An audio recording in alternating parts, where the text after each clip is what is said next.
Hi guys, कैसे हो आप लोग।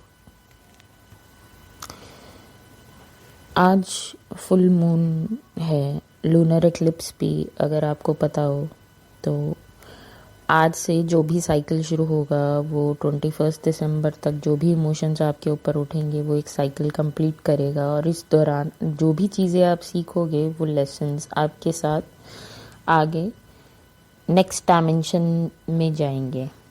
ओके, कुछ चीज़ें हैं जिनका ध्यान रखना बहुत इम्पोर्टेंट है और बहुत ज़रूरी है। वो चीज़ें वो ये है कि इस चीज़ का ध्यान रखना बहुत इम्पोर्टेंट है कि आप अपने आसपास सराउंडिंग्स में जो आपको लेसन्स ले रहे हैं आप उसको उन लेसन्स को ले रहे हैं कि एज अ विक्टिम प्ले कर रहे हैं। एज अ विक्टिम का मतलब ये है कि मेरे साथ क्यों हुआ, ये मेरे साथ नहीं होना चाहिए था, मैंने ऐसा क्यों किया, उन्होंने ऐसा क्यों किया, उन्होंने ऐसा मेरे साथ क्यों किया, वो तो हमेशा ही ऐसे करते हैं। ये विक्टिम प्ले करना बंद करिए। ये विक्टिम कुछ हेल्प नहीं कर रहा आपकी, वो तो हमेशा ही ऐसे करते हैं। अगर आपको लगता है इसके पीछे कोई अनहील्ड ट्रॉमा है, अनहील्ड पार्ट है, तो उसको अनकंडीशनल लव दीजिए उस पार्ट को और उसको हील कीजिए। तो अब आज से 21 दिसंबर तक जो भी इमोशंस आपके उठेंगे, जितनी जल्दी आप उसको हील करेंगे और जितना उस पर वर्क करेंगे उतना आपको डिवीज़न नज़र आनी शुरू होगी, उतना आपको दिखना शुरू होगा। अगर आप एक ऐसी फैमिली में हैं जहाँ पे आप हैप्पी नहीं है तो आपको ये सोचना होगा कि बाय हार्ट अगर मैं सोचूं क्या चीज़ आपको हैप्पीनेस देगी। क्योंकि अगर वो रिलेशनशिप, वो फैमिली मेम्बर्स के साथ आप हैप्पी नहीं हो और आपको आपकी फ्रीडम नहीं मिल रही है तो आई थिंक कि आपको एक बार दोबारा सोचना चाहिए। Don't give your self a shit कि वो मेरे पेरेंट्स हैं, वो मेरे हस्बैंड हैं, वाइफ है, वो मेरा भला चाहते हैं and blah blah blah. That is an excuse. आपके अलावा आपका भला कोई नहीं सोच सकता। ओके और कई बार ये भी हो सकता है आपको अपने ट्विन फ्लेम को भी साइड करना पड़े, तो that is okay. Why that is okay? Because कभी कभार इतनी इंटेंस और हैवी एनर्जी हो जाती है कि आपको उनको भी साइड करना पड़ेगा। आज से जो भी चीज़ें आप अब आगे करोगे वो आपकी ऑथेंटिसिटी को डिफ़ाइन करेगी। आप ऑथेंटिक हो अपने आसपास के लोगों के साथ कि नहीं हो, कि आप एक मास्क पहन के चल रहे हो।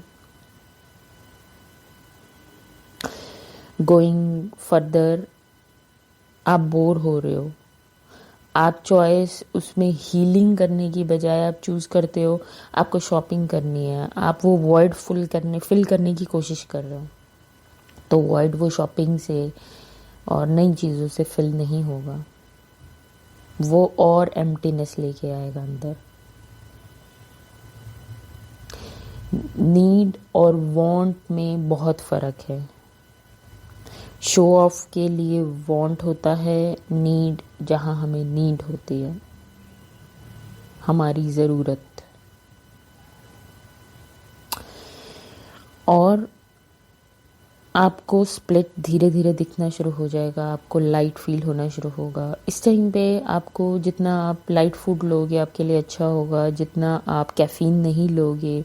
अगर आप स्मोकिंग करते हो तो आपको सोचना चाहिए कि वो आपकी बॉडी पे क्या इफ़ेक्ट डालेगा। अगर आप कॉफ़ी पीते हो तो आपको सोचना चाहिए वो आपकी डाइट पे इस टाइम क्या इफ़ेक्ट डालेगा। और आप फूड जो लेते हो आपको सोचना चाहिए फूड लेने से पहले कि क्या वाकई में ये फूड मेरी हेल्प कर रहा है कहीं। क्योंकि एक पॉइंट ऑफ टाइम पे इस एनर्जी से बाहर निकलना थोड़ा मुश्किल हो जाता है, क्योंकि आप जो फूड ले रहे हो, आप जो फूड खा रहे हो उसका इफ़ेक्ट आपके ऊपर इस टाइम पे ज़्यादा पड़ेगा।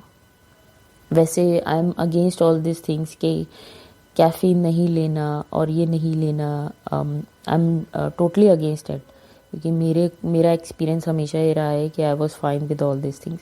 बट अगर इस टाइम पे आपका हेड हैवी होगा, आपकी लोअर बॉडी में ज़्यादा पेन रहेगा, आपके एब्डोमेन में पेन हल्का सा रहेगा, आपको यू विल फील लाइक कि I don't know, there is a some kind of release happening. जो भी इमोशंस ऊपर उठ के आ रहे हैं, दूसरे इंसान को उस पर ब्लेम करने से बेटर है आप वो ट्रिगर कर लो और उसको हील करो। Why I am getting this trigger,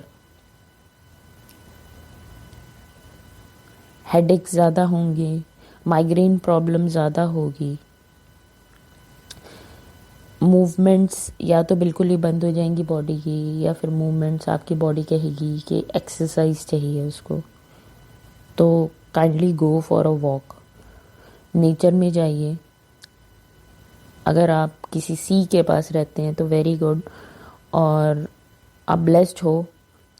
but अगर आप किसी सी के पास नहीं रहते तो आप किसी पार्क में जाइए, वहाँ जाके बैठ जाइए, शांति से ऑब्जर्व करिए हर एक चीज़, ग्राउंडिंग करिए अपनी, नेचर से कनेक्ट हुई, ट्री से कनेक्ट हुई, प्लांट से कनेक्ट हुई।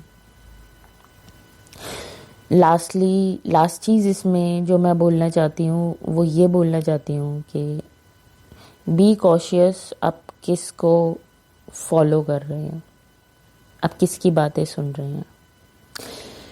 आपका जो गुरु आपको गाइड करेगा वो भी पीस में होना चाहिए, फेकनेस नहीं होनी चाहिए उनके अंदर, ऑथेंटिक होने चाहिए, वो ट्रुथ होना चाहिए उनके अंदर। अगर आपको अपने गुरु को कुछ सिखाने की ज़रूरत पड़ रही है, there is nothing wrong. But अगर आप ही को हर एक चीज़ अपने गुरु को बताने की ज़रूरत पड़ रही है, तो आई थिंक आपको सोचना चाहिए कि वो आपके गुरु हैं, एज अ ट्विन फ्लेम उनको एक्सपीरियंस है, उन्होंने उतना सफ़र किया है कि वो आपको आपकी पेन समझ पाए। क्योंकि एक्चुअल में किसी की पेन समझना और सिर्फ डायलॉग मारना कि मैं उस इंसान की पेन समझ सकता हूँ, उसमें बहुत फ़र्क है।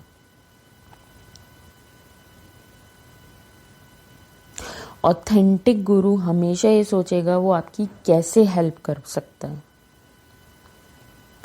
वो मनी के बारे में पहले नहीं सोचेगा। मनी एक्सचेंज ज़रूरी है, इम्पॉर्टेंट है, राइट। ऑथेंटिक गुरु यही सोचेगा वो आपकी कैसे हेल्प कर सकता है, उसका मेन पर्पस वही होगा।